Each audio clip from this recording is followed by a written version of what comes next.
शायद किसी ने मेरे कंधों को स्पर्श किया। पहले पहल तो उसकी स्पष्ट जानकारी ही नहीं हुई, लेकिन कोई मेरे कंधों को जोर से हिला रहा था। मैंने धीरे से आंखें खोली और मुड़कर देखा। अत्यंत शांत मुखाकृति वाले एक वृद्ध मेरी ओर देख रहे थे। उनकी दाढ़ी के, सिर के और भौहों के सफेद केश सफेद बादल की तरह श्वेत शुभ्र थे। भव्य मस्तक पर भस्म की लंबी रेखाएं थी। उनका हाथ मेरे कंधे पर अब भी ज्यों का त्यों था। वह हाथ मुझको बड़ा भारी और सशक्त लगा। कौन है ये वृद्ध? तत्क्षण में प्रश्नों के बाण मन के धनुष पर चढ़ाने लगा, लेकिन नहीं, मैंने इनको कहीं नहीं देखा। अत्यंत स्नेह सिक्त स्वर में उन्होंने मुझसे पूछा, वत्स, तुम कौन हो? मैं सूत पुत्र कर्ण। सूत पुत्र? कौन से सूत के पुत्र हो तुम? चंपा नगरी के अधिरथ जी का। अधिरथ का? जी, लेकिन आप? मैं बड़ी उत्सुकता से बोला। मैं भीष्म हूं। उनकी दाढ़ी के बाल हवा के झोंकों से लहरा रहे थे। भीष्म? पितामह भीष्म? कौरव पांडवों के वंदनीय भीष्म? गंगा पुत्र भीष्म? कुरुवंश के मंदिर के कलश भीष्म? योद्धाओं के राज्य के ध्वज भीष्म?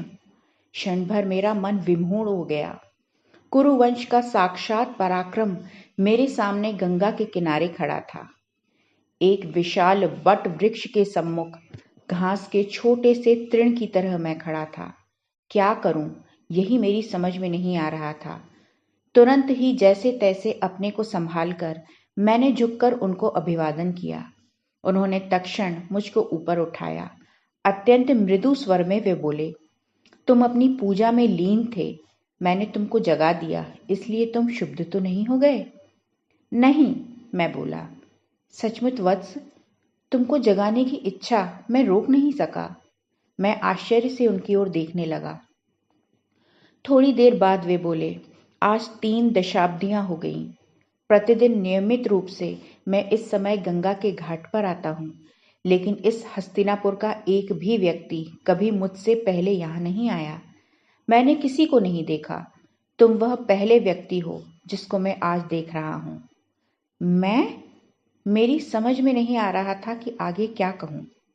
हाँ, और इसीलिए बहुत देर तक प्रतीक्षा करने के बाद अंत में तुमको जगाया।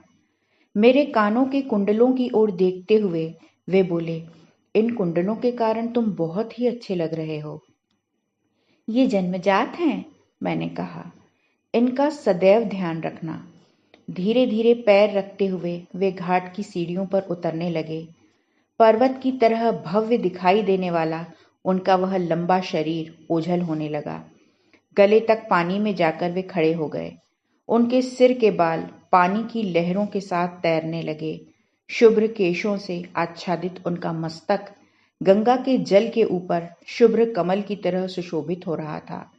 मैं जहां खड़ा था वहीं से मैंने उनको वंदन किया। आर्द्र उत्तरीय कंधे पर डालकर मैं राजभवन की ओर लौटा। पितामह भीष्म के दर्शनों से हस्तिनापुर में मेरे प्रथम प्रभात का प्रारंभ हो गया था। उस विचित्र संयोग पर मुझे आश्चर्य हुआ। जिन पितामह भीष्म को देखने के लिए मैं कल दिन भर विचार करता रहा था, वे स्वयं ही आज मुझको मिल गए थे। वे भी अकेले, गंगा के इस घाट पर और प्रातःकाल की इस रमणीय बेला में। कितनी मधुर है उनके स्वर।